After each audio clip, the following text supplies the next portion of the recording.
अस्सलाम वालेकुम। मैं एडवोकेट खुर्शीद आलम इस मुल्क के उन 20 करोड़ मुसलमानों के लिए वीडियो बना रहा हूं जो बड़ी चैन की नींद सो रहे हैं। वो चैन की नींद सो रहे हैं और उनके दरवाजे पर एक मुसीबत आकर खड़ी हो गई है। इस बार ये मुसीबत वक्फ अमेंडमेंट बिल 2024 की शक्ल में आया है। बीजेपी गवर्नमेंट ने पार्लियामेंट में मौजूदा वक्फ एक्ट में बदलाव करने के लिए ये बिल पेश किया है। क्या हो जाएगा अगर ये बिल पेश हो गया तो? क्या हो जाएगा अगर ये बिल एक कानून बन गया तो? अगर ये बिल कानून बन जाता है तो आप ये यकीन कीजिए कि मुसलमानों की जो वक्फ जायदाद है, वक्फुल्लाह, ऐसी जायदाद जो उनके पूर्वजों ने अल्लाह के राह में दे दिया, उस जायदाद से, उस मिल्कियत से लोगों का भला हो, इस कौम का भला हो, इस देश का भला हो, ऐसे जायदाद पर सरकार की नजर है। इस बिल के कानून बनने के बाद हमारी हजारों लाखों मस्जिदें, हमारे खानकाहें, हमारे मदारिस, हमारी कब्रिस्तानें और बहुत सारे जो मिली तंजीमें हैं, उनकी जायदाद को आसानी से सरकार हड़प लेगी। ये पहली बार नहीं है कि बीजेपी की केंद्र सरकार ने मुसलमानों को परेशान करने के लिए एक ऐसा बिल पेश किया है। इससे पहले बेशुमार बिल पेश किए जा चुके और वो आसानी से कानून भी बन गया, लेकिन मुसलमान कुछ नहीं कर पाए। खुशी की बात यह है कि इस बार इस बिल को कानून बनने से हम रोक सकते हैं। जब ये बिल पार्लियामेंट में पास किया गया तब अपोजिशन ने बहुत ही जबरदस्त तरीके से इसे रोकने की कोशिश की, जिसके नतीजे में इस बिल को जॉइंट पार्लियामेंट्री कमेटी में रिकमेंड कर दिया गया है।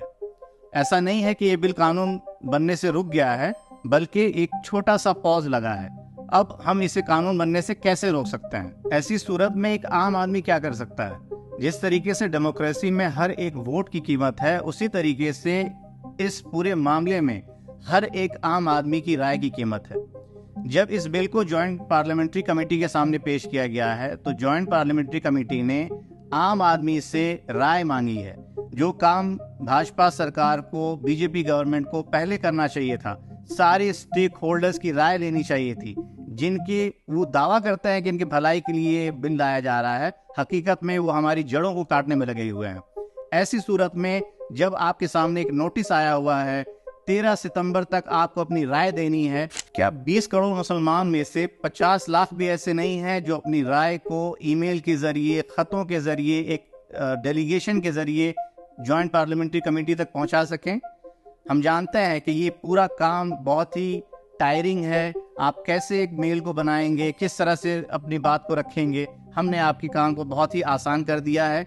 हमारे पास एक खाका तैयार है। उस खाका में हम क्या कहना चाहते हैं सरकार से, हम क्या कहना चाहते हैं जॉइंट पार्लियामेंट्री कमेटी से, वो सारी चीज़ें लिखी हुई हैं। सिर्फ आप स्क्रीन पे दिए हुए QR कोड को स्कैन कीजिए या फिर लिंक को फॉलो कीजिए और ये लिंक आपको आपके ईमेल बॉक्स तक ले जाएगा। वहाँ से आप बड़ी आसानी के साथ मेल भेज सकते हैं, अपने एहतजाज को, अपनी राय को दर्ज कर सकते हैं। 20 करोड़ में से 50 लाख, ये काफ़ी होगा इस बिल को यहीं ख़त्म करने के लिए। हमें मांग करनी है पूरे बिल की रिजेक्शन की, ना सिर्फ एक क्लॉज, ना कि 2 क्लॉज, बल्कि पूरा का पूरा बिल। जब JPC ने नोटिस जारी किया तब बहुत सारी ऐसी तंजीमें हैं, बहुत सारे ऐसे इदारे हैं, बहुत सारे ऐसे इंडिविजुअल्स हैं जिन्होंने क्लॉज की आपत्ति जाहिर की, क्लॉज में कमियां ढूंढी, लेकिन हम पूरे बिल को रिजेक्ट करने की मांग करते हैं। और ऐसी मांग क्यों करते हैं? क्योंकि यहाँ पे सवाल है लेजिस्लेचर के इंटेंट की।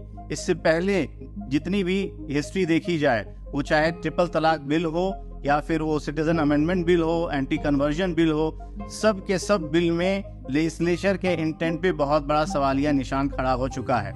इस बार हम इस पूरे बिल को नकारते हैं, रिजेक्ट करते हैं। एक तारीखी मस्जिद के गिरने का गम हम आज तक अपने सीने में लिए बैठे हैं, और अगर ये बिल पास हो जाता है तो आप अंदाज़ा भी नहीं कर सकते हैं कि कितनी मस्जिदें, कितने मदारिस, कितने खानकाहें और कितनी कब्रिस्तानें हमारे हाथों से निकल जाएगी और हम कुछ कर नहीं पाएंगे। इसलिए आप दिए हुए QR कोड को स्कैन कीजिए, उसमें जो खाका बना हुआ है उसको आप ज़्यादा से ज़्यादा तादाद में शेयर कीजिए, अपनी राय को जॉइंट पार्लियामेंट्री कमेटी तक पहुँचाइए ताकि इस बिल को पास होने से रोका जा सके। और मेरी इस वीडियो को अपने ज़्यादा से ज़्यादा साथियों तक शेयर कीजिए ताकि ये पैगाम भारत के हर कोने तक पहुंच जाए।